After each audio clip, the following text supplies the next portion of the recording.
Hi there, my name is Barry, and I'm a psychotherapist, a spiritual intuitive, and this is going to be the next episode in my series on deeply held belief systems. The last two, after the introduction, had to do with cultural beliefs and how that's passed on through the cultural milieu.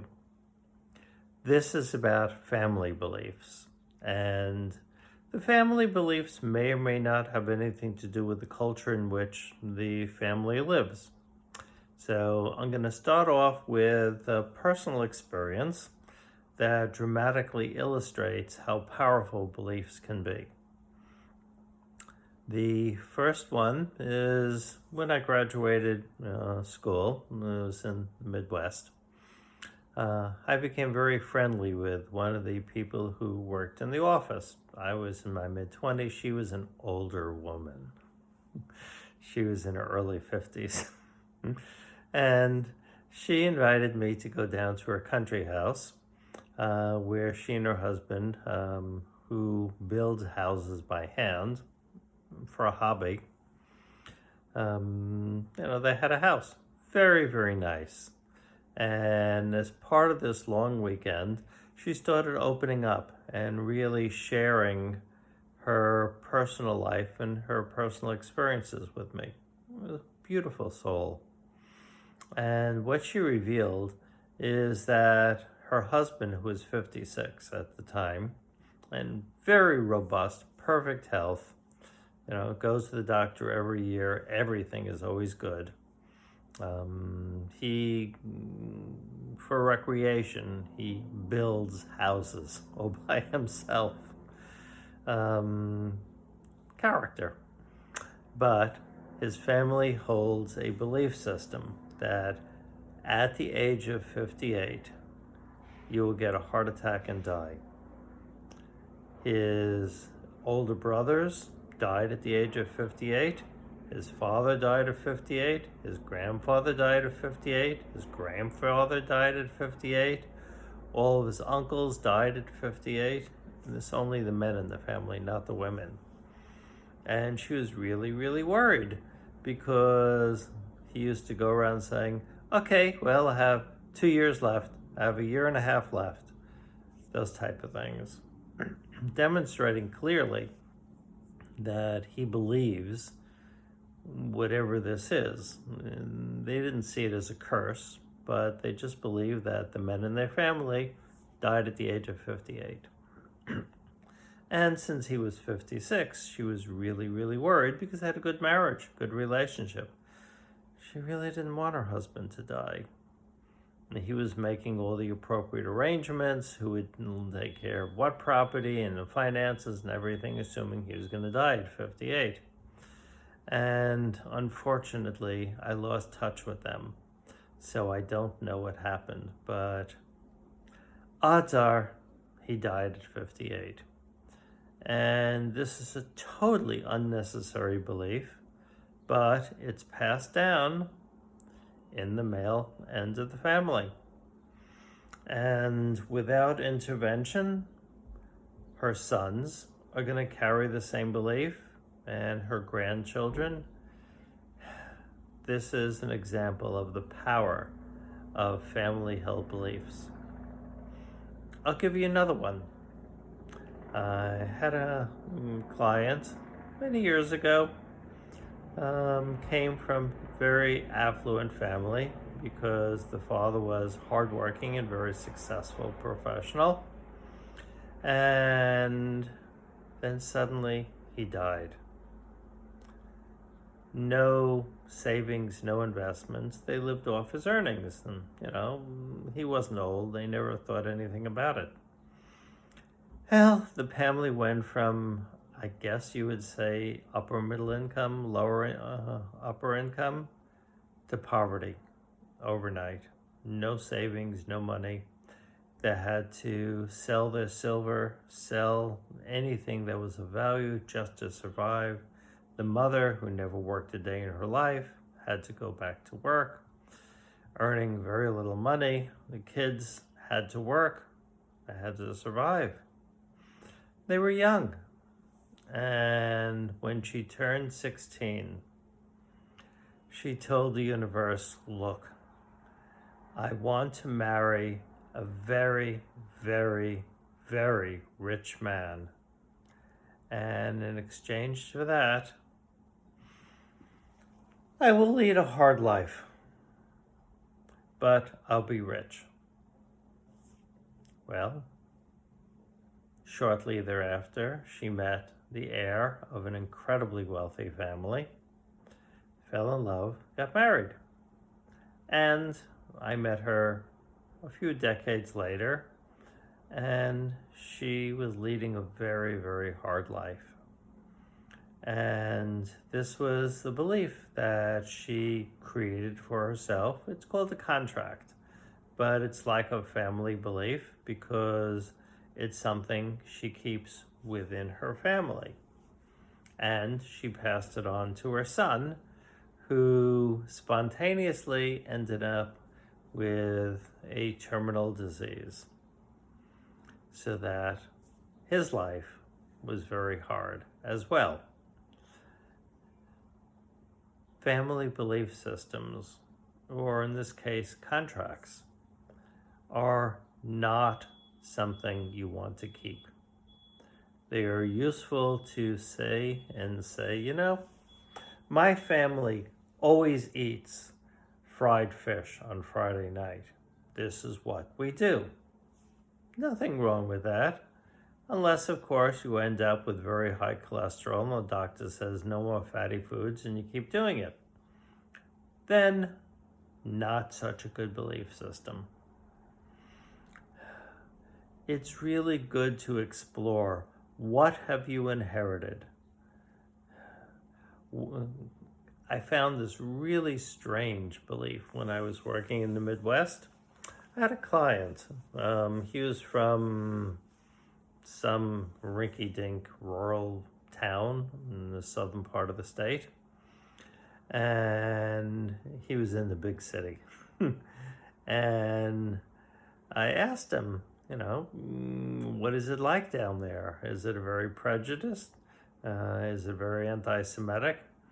And he said, you know, when everybody is in high school, we're given a list of different options of ethnic groups that we can hate. And we're told to choose one. So he told me which one he chose. And this was passed on. Every generation, they take out the list. Sometimes they add a new ethnicity. And the children have to choose which ethnicity they're going to hate. And they said, just choose one, but stick to it. What a pattern. To believe that you have to hate someone and to actually be given a list and make a conscious choice. This is another example of a family belief system. And I'll give you one more. This was, again, in a very, very primitive rural area, maybe 45 minutes south of the city that I was living in, where the belief system in the culture, but in the families in specific, is that you do not let your children lose their virginity to strangers. You have to keep it in the family.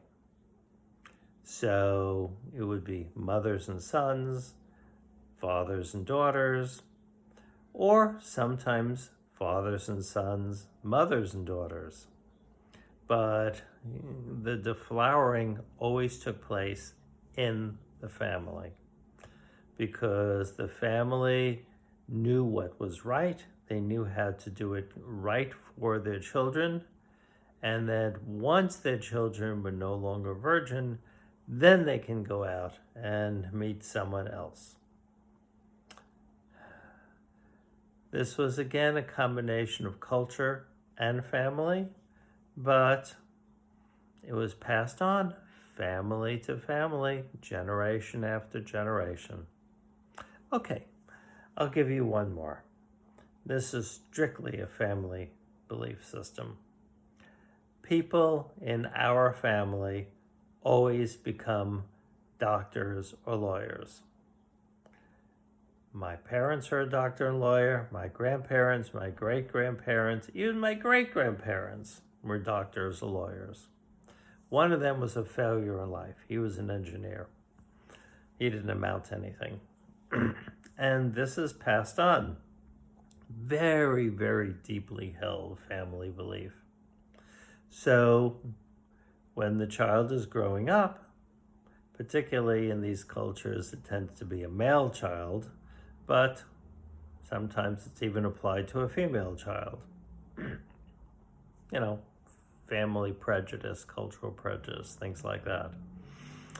But what happens if this child, who's supposed to be a doctor or a lawyer, turns out to want to be an artist or a singer or a writer, not a lawyer or a doctor? Well, they don't have a choice. The family belief is that you have to choose between one or the other. And the children are trapped. So they struggle, they go to school, they get the degree because their parents force them to.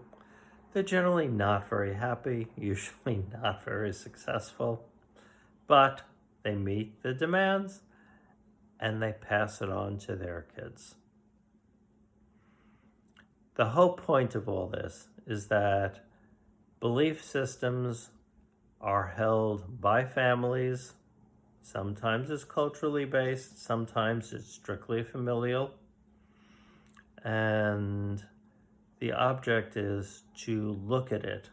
Do you really find that you're happy?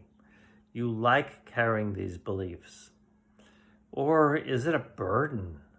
And besides it being a burden on you, do you really want to pass this on to your kids? And do you want them to have the burden where they have to fulfill your family needs and demands, regardless of their own individual desires? Would it not be better to allow the children to make their future for themselves, rather than living out your great-great-great-great-grandfather's desires for you? So, very important. Look at family beliefs, look at where they're stored, bring it up to the surface, bring it to the level of choice, and then choose whether you wish to continue doing it. Sometimes people decide, I'm going to make a middle-aged, mid-career shift, and I'm going to go into something I really want. And that can happen. Or sometimes people just say, it's too late for me. I'm X age, I've been doing this for a while, I make a decent living, but I'm not going to do this to my daughter. I'm not going to do this to my son. And at least then the pattern ends there. The grandparents are going to be so upset. Oh my God, how are you raising your kids? But the kids will be grateful, and they will raise their kids with love. So, if you have any questions, feel free to write me. My name is Barry Naroff. I'm a New York State licensed psychotherapist. I'm a professional spiritual intuitive. I do individuals and couples work. I take out-of-network insurance. Assuming your deductible has been met, we can always help to arrange that. And there are ways of meeting deductibles. So don't let that stop you. And if you have any questions you want to ask me, first you can look at my webpage, which is Birthright Therapy, or you can write me at Barry at Naroff, that's NAROFF.com. And you can also write me Barry at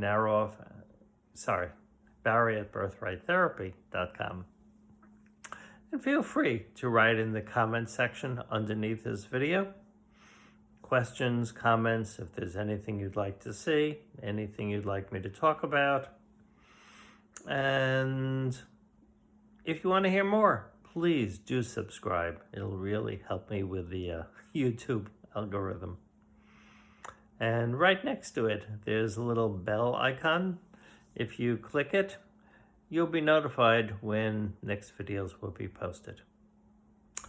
So, I hope this has been interesting.